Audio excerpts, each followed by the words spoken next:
খবরের শুরুতেই দেখে নেব আজকের সংবাদ শিরোনাম। ঝুলেই রইল 26,000 চাকরি প্রার্থীর ভবিষ্যৎ, নিয়োগ মামলার পরে শুনানি। 1 বছরে 16,000 ইস্যু, অনায়াসে পাসপোর্ট অফিসে ঢুকছে বেরোচ্ছে জঙ্গিরা, সব জেনেও অসহায় আধিকারিকেরা। আল্লাহ তাআলা থাকতে আমার ক্ষতি হবে না, সেই দিন ওই সব কথা কেন বলেছিলেন? ব্যাখ্যা ফিরহাদ হাকিমের মুখে। অবাক জলপানির নতুন সংযোজন, ডিভিসির জল চাইলেও পাচ্ছেন না চাষিরা। হঠাৎ কি হলো? আরজিকর মামলার বড় টার্নিং পয়েন্ট, সিবিআই এই অনাস্থা, নতুন করে তদন্ত চেয়ে হাইকোর্টে তিলোত্তমা আর বাবা মা। অবশেষে হাতে এলো নিয়োগপত্র, চাকরি দিলেন মমতা বন্দ্যোপাধ্যায়। গলগল করে ঝরে পড়ছে রক্ত, রাহুলের হাতে মাথা ফাটলো বড় বিজেপি নেতা। খবর শুনলেন, সংবাদ শিরোনাম, আসছে বিস্তারিত খবরে। প্রতিদিন নিয়মিত খবরের আপডেট পেতে মিমি নিউজ চ্যানেলটিকে সাবস্ক্রাইব করুন, পাশে থাকা বেল আইকনটি ক্লিক করুন। কোন জেলা থেকে দেখছেন কমেন্ট করে অবশ্যই জানাবেন। এদিন সকালে শুনানি শুরু হতেই সকাল থেকেই লাগাতার সুপ্রিম কোর্টের তোপের মুখে পড়ে রাজ্য।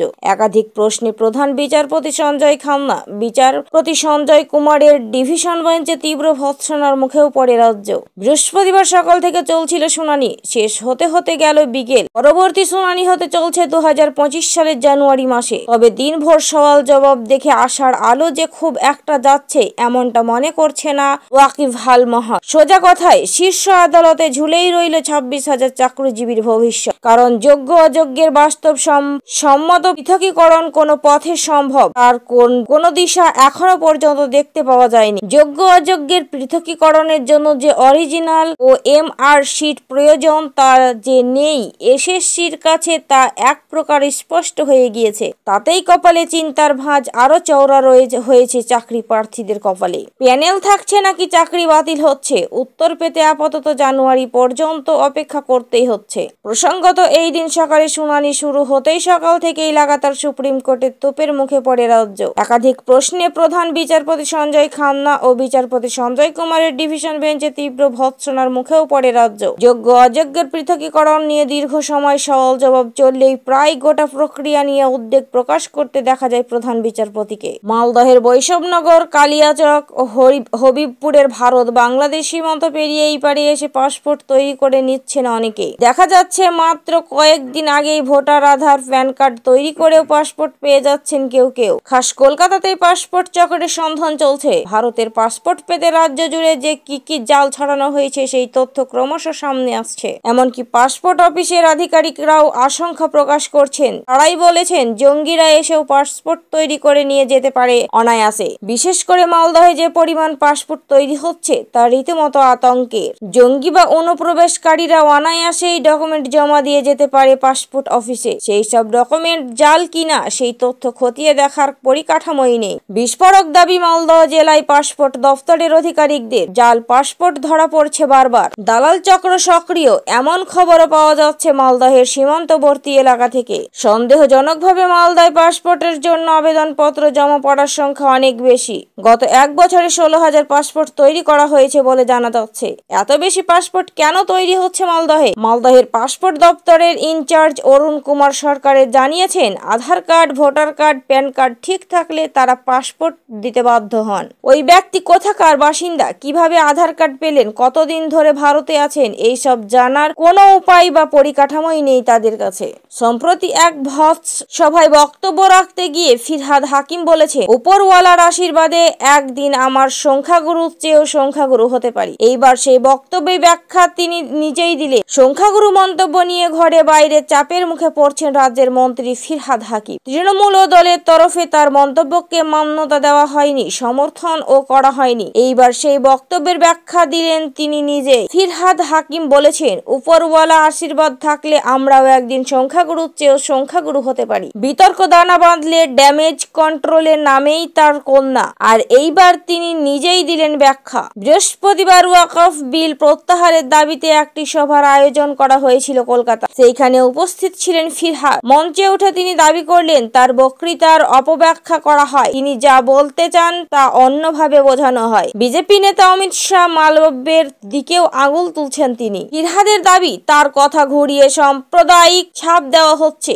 তিনি বলেন, সব ধর্মকে হৃদয় দিয়ে সম্মান করি, কিন্তু আমার নিজের ধর্ম আমি 100% মানি। পিছিয়ে পড়া মানুষের শিক্ষার অগ্রগতির কথা বলা যদি অন্যায় হয়, তাহলে আমি নিশ্চিতভাবে অন্যায় করছি। করছি, সবাইকে শিক্ষিত হতে হবে, অর্থাৎ মেয়ের দাবি সংখ্যাগুরু মন্তব্যের আদালতে সবার শিক্ষার কথা বলেছেন তিনি। বাঁকুড়া জেলায় কম বেশি 6,600-300 হেক্টর জমিতে বোরো ধানের চাষ হয়। এর মধ্যেই ডিভিসির দুর্গাপুর ব্যারেজ থেকে পাওয়া সেচের জলে বেরো ও চাষ হয় 15,250 হেক্টর এবং কংসাবতীর মুকুটমণিপুর জলধারা থেকে ছাড়া সেচের জলে বেরো চাষ হয় 18,600 হেক্টর জমি। সুকুমার রায়ের অবাক জলপানের গল্প পড়েছেন নিশ্চয়। নাকের জল, চোখের জল, এইবার যেন নতুন সংযোজন ডিভিসির জল। হাপির টেস্ট করে চাষিরা বসে থাকলেও পাচ্ছেন না, কারণ নাকি ডিভিসির সঙ্গে রাজ্যের ঠান্ডা লড়াই। বর্ষার দুর্গাপুর ব্যারেজ থেকে জল ছাড়া নিয়ে ডিভিসির সঙ্গে বিবাদ বেঁধেছিল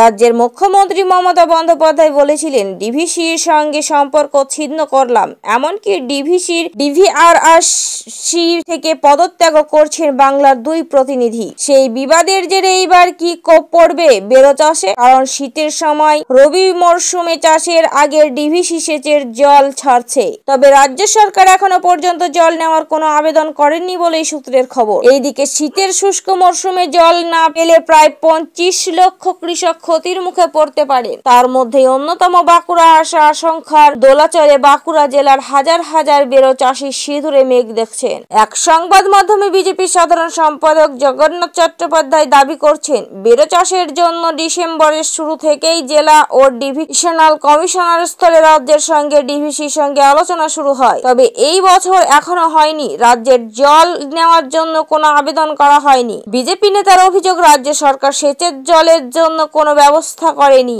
সিবিআই এই অনাস্থা নতুন করে তদন্ত চেয়ে মামলা দায়ের হয় হাইকোর্টে। বৃহস্পতিবার মামলা দায়ের করেন তিলোত্তমার বাবা মা। তিলোত্তমা ধর্ষণ খুন মামলার বড় মোড়। সিবিআই এই অনাস্থা নতুন করে তদন্ত চেয়ে মামলা দায়ের হলো হাইকোর্টে। বৃহস্পতিবার মামলা দায়ের করলেন তিলোত্তমার বাবা মা। তিলোত্তমার বাবা মায়ের অভিযোগ, সব তথ্য প্রমাণ লোপাট হয়ে গিয়েছে। তাদের বক্তব্য যে গতিতে আর যে পথে তদন্ত চলছে তাতে আর তাদের আস্থা নেই। ট্রায়াল শুরু হয়ে গিয়েছে, সাক্ষ্য গ্রহণ শুরু হয়ে গিয়েছে। এর মধ্যেই আদালত যদি হস্তক্ষেপ না করে তাহলে তাদের মেয়ের উপর নির্যাতন খুনের তদন্ত মাঝপথে স্তব্ধ হয়ে যাবে। সোমবার বিচারপতি তীর্থকর ঘোষের এজলাসে গিয়ে তারা মামলা করেন। মামলা দায়ের করার অনুমতি দেন বিচারপতি। আগামী সপ্তাহে এই মামলার শুনানি হতে পারে। প্রথম থেকে এই মামলার সিবিআই তদন্তের আর্জি জানিয়ে এসেছিলেন তিলোত্তমার বাবা মা। কলকাতা হাইকোর্টে সিবিআই তদন্তের নির্দেশ দেয়। সিবিআই যখন তদন্ত ভার হাতে নেয় তখন স্বতঃপ্রণোদিতভাবে সুপ্রিম কোর্ট এই মামলা গ্রহণ করে। বর্তমানে শীর্ষ আদালতে এই মামলার বিচারাধীনে। সুতরাং নতুন করে যদি কলকাতা হাইকোর্টে এই মামলা শুরু হলে প্রথম বিচার্য বিষয় হবে আদৌ এই মামলাটি শোনা যেতে পারে কিনা। শীর্ষ আদালতে তিলোত্তমার পরিবার ও আইনজীবী রয়েছে। সেই ক্ষেত্রে সম্ভাবনা রয়েছে সুপ্রিম কোর্টেও তিলোত্তমার পরিবারের আইনজীবী হাইকোর্টে মামলার বিষয়টি উল্লেখ করতে পারে। প্রসঙ্গত, Tamluk cooperative agriculture and rural development ব্যাংকের প্রতিনিধি নির্বাচন পরবর্তী হিংসায় উত্তপ্ত হয়ে উঠেছিল নন্দীগ্রাম 1 নম্বর ব্লকের কালীচরণপুর গ্রাম পঞ্চায়েতের 7 নম্বর জলপাই গ্রাম। নন্দীগ্রাম মুখ্যমন্ত্রী মমতা বন্দ্যোপাধ্যায় আগেই জানিয়েছিলেন চাকরি দেওয়া হবে। সেই মতোই পৌঁছে গেল চাকরির নিয়োগপত্র। কয়েকদিন আগে রাজনৈতিক হিংসায় প্রাণ গিয়েছিল এক তৃণমূল কর্মীর। এছাড়া নিহতদের দাদা, যিনি তৃণমূলের বুথ সভাপতি, তিনিও অস্ত্রাঘাতে জখম হয়েছিলেন। হতাহত এই 2 পরিবারের নিকট আত্মীয়দের চাকরির আশ্বাস দিয়েছিলেন মুখ্যমন্ত্রী। পাঠিয়েছিলেন কুণাল ঘোষ, দোলা সেনদের। প্রতিশ্রুতি দেওয়া হয়েছিল চাকরির। সেই মধ্যেই ঢুকলো নিয়োগপত্র। তবে কোন ভিত্তিতে চাকরি দেওয়া হলো তা নিয়ে প্রশ্ন তুলছে বিজেপি। তাদের দাবি, ভোট হিংসায় বিজেপিরও অনেক কর্মীর মৃত্যু হয়। জানা গিয়েছে, রাজ্য সরকারের তরফে নিহত বিষ্ণুপদ মণ্ডলের স্ত্রী সুস্মিতা মণ্ডল ও আহত গুরুপদ মণ্ডলকে বিকল্প শক্তি ভবনের অ্যাটেন্ডেন্ট পদে নিযুক্ত করা হয়েছে।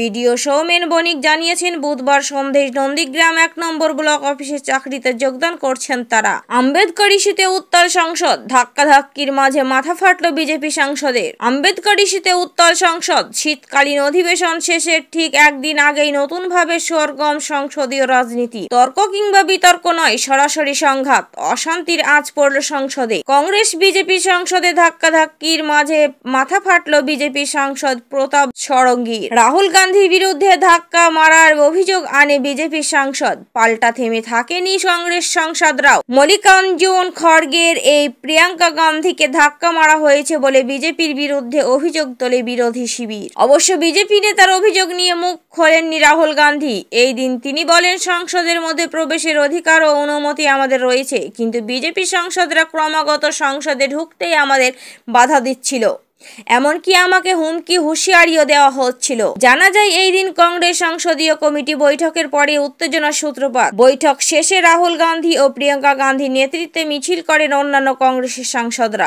সংসদের প্রবেশ দ্বারের সামনে দাঁড়িয়ে চলে প্রতিবাদ। সেই ফাঁকেই রাহুল গান্ধী সংসদের মধ্যে প্রবেশ করতে গেলে তাকে ধাক্কা দেন বিজেপির সাংসদরা, এমনটা অভিযোগ লোকসভার বিরোধী দলনেতার। বেশ কয়েকদিন ধরেই আম্বেদকর ইস্যুতে উত্তাল হয়েছে সংসদ। বিতর্ক ছড়িয়ে পড়ছে দুই কক্ষে। মঙ্গলবার সন্ধ্যায় রাজ্যসভায় সংবিধানের ৭৫ বছর নিয়ে বিতর্কের শেষে জবাবি বক্তৃতায় অমিত শাহ বলেন, এখন একটা ফ্যাশন হয়েছে আম্বেদকর আম্বেদকর, এতবার ভগবানের নাম নিলে ৭ জন্ম। আজকের মতো খবর শেষ হলো।